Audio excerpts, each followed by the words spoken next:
North Conway, NH.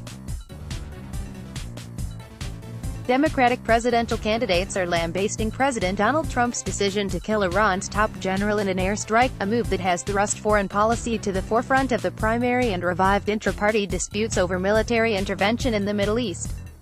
Leading candidates in the Democratic primary were united in describing General Qasem Soleimani as a murderer responsible for the deaths of Americans.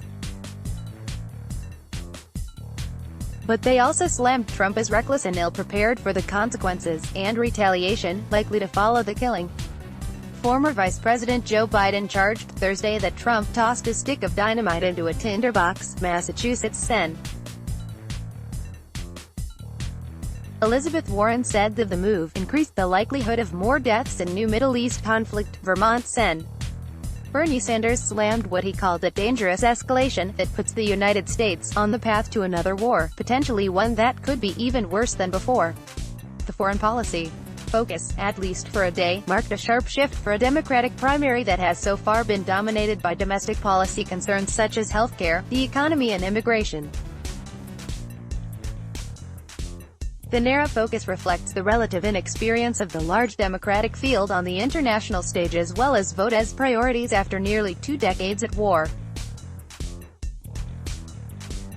But the rising tension with Iran is shifting the debate just a month before voting begins in Iowa. That new debate is likely to revive fights between centrist Democrats and Democrats on the left who are skeptical of military intervention. Biden, who has more foreign policy experience than the rest of the field combined, could benefit from the sudden attention to global affairs, though his long record in complicated foreign entanglements creates vulnerabilities that critics in both parties are trying to exploit. That intra-party fight starring Biden had begun even before Trump authorized the strike that killed Soleimani. Earlier in the week, Pete Buttigieg, the now former mayor of South Bend, Indiana, criticized Biden for voting to authorize the Iraq War, calling it part of the nation's worst foreign policy decision of the 37-year-old's lifetime. On Friday, Buttigieg, a former military intelligence officer, didn't call out Biden by name, but made reference to the Iraq War while addressing the airstrike. "This must not be the beginning of another endless war." Sanders initially described Trump's decision as an assassination, facing voters in Iowa on Friday. He also noted his opposition to the Iraq War and reiterated his warnings from over a decade ago that U.S.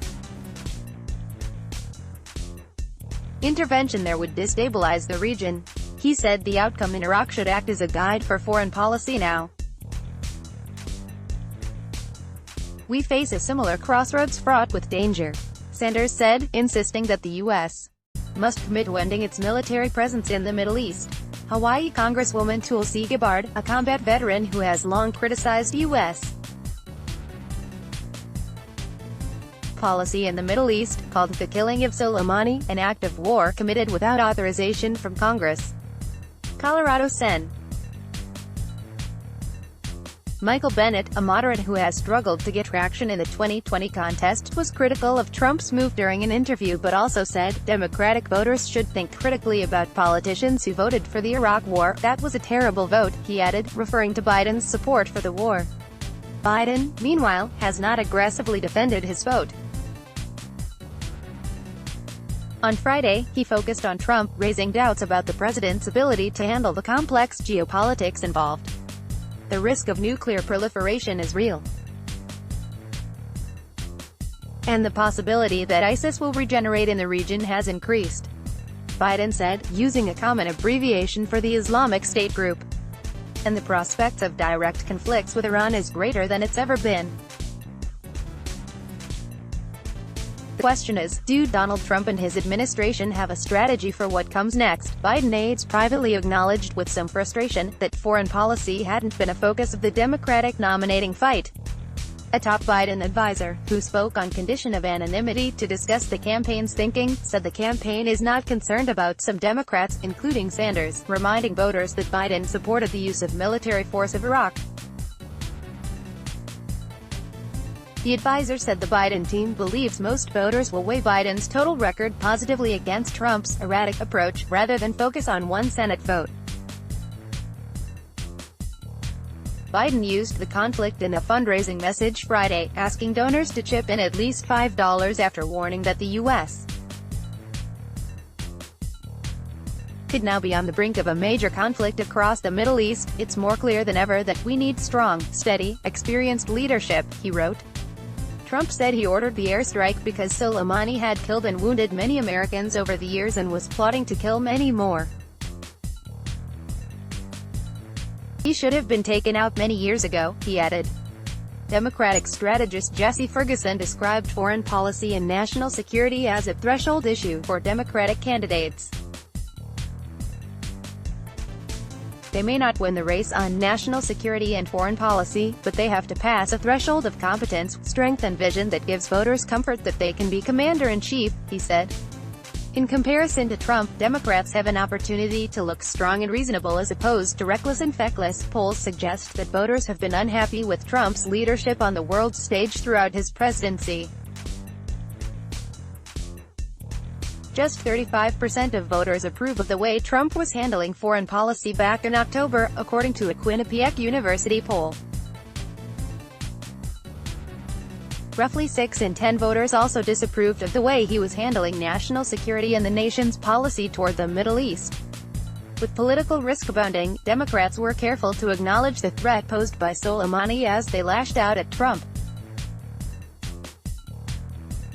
Warren called the Iranian general a murderer, responsible for the deaths of thousands, including hundreds of Americans, though she issued a subsequent statement focusing exclusively on criticizing Trump. Buttigieg described Soleimani as someone with blood on his hands from countless operations against American interests, while noting that taking out a bad guy is not a good idea unless you are ready for what comes next. As Democrats tried to coalesce around a consistent message, the Republican National Committee pounced, issuing a statement titled, "Dems Fail First Foreign Policy Test of 2020. RNC spokesman Steve Guest took a swipe at the entire Democratic field but singled out Biden by name. He noted that the former vice president also opposed the raid that killed Osama bin Laden in 2011. At a time when America needs decisive and bold leadership, thankfully President Trump is the one in the Oval Office, Guest said. What 2020 Democrats offer as a reversal to the failed foreign policy of the past, Peoples reported from New York. Associated Press writers Alexandra Jaffe in Amosa, Iowa, Bill Barrow in Atlanta, Nicholas Riccardi in Denver, and Thomas Beaumont in Des Moines, Iowa, contributed to this previous coverage. Let's block ads. Why?